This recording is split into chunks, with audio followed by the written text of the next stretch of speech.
Californians are begging for change as violent crime and unchecked homelessness have taken over cities from Los Angeles to San Francisco. Voters are taken to the polls tomorrow demanding help from leaders who've left them out to dry. Businessman and former Republican Rick Caruso is taking on longtime congressional Democrat Karen Bass for LA mayor.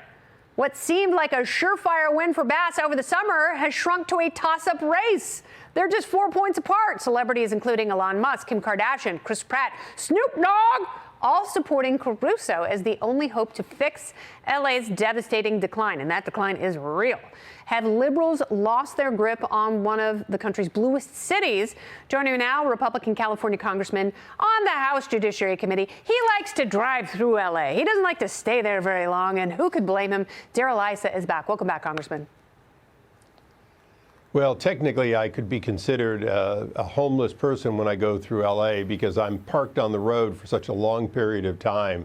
And if you take the surface streets, you get to see the campground. So, look, LA is a mess. When 25% plus of Democrats are going to vote for Caruso, 50+% of independents are going to vote for him. That's a rejection of the policies that Karen Bass is coming into office with.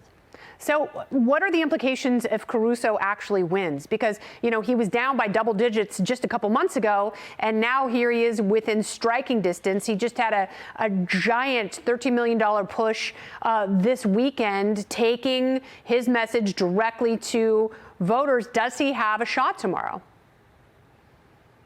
Well, he wasn't thought of as a serious candidate, but he's a serious person who now has become a serious candidate. And he's changing very much what's being said in California, which is, are we going to make changes in the people, or are we going to hope that the same people who gave us the problem are somehow going to reverse direction? And it's pretty clear that the majority of LA people have their doubts about any Democrat making any kind of a change. And this was a city that had, at one time, would elect moderate Republicans because they wanted to create that tension between the left and the right to get a city that actually worked. And as you know, Kennedy, you've been out here. LA used to work. It doesn't work anymore, just like New York was working and no longer works. Yeah, and people ask, have you been to LA recently? I talked to a bunch of people this weekend because I was in Los Angeles for the weekend.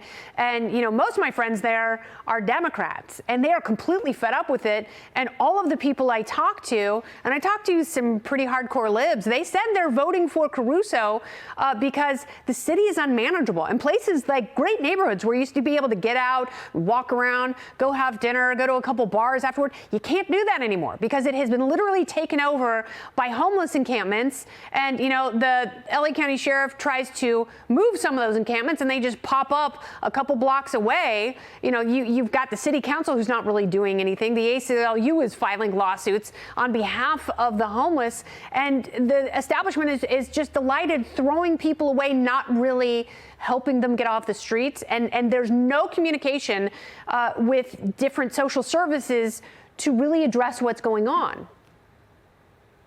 Well, you're exactly right. Although this is the reason for inviting Joe Biden to California, is wherever he goes, they move the homeless out before he does his speech. So it's one way. They cleaned up Union Square. They clearly cleaned up San Diego for a day. It's not a laughing matter. It's a real problem. But Kennedy, the bigger problem is that the rise in crime and the lack of enforceability is changing people's views. And changing the mayor doesn't change the district attorney, but they want to change both. They want to have somebody who prosecutes criminals.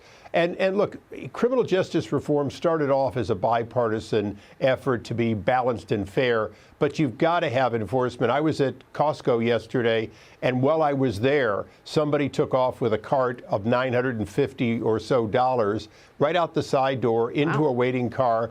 And they don't even call the police anymore because the police aren't coming because they know that they're just going to write a ticket. So California has problems bigger than a mayor, but it's a good place to start, and we're certainly going to see it. By the way, in L.A., we have what would have been a contentious race for Mike Garcia. The Democrats have pulled out because the voters have moved so far to the center that a former Democrat district is now a safe Republican seat. And that's part of the base that Caruso's tapping into.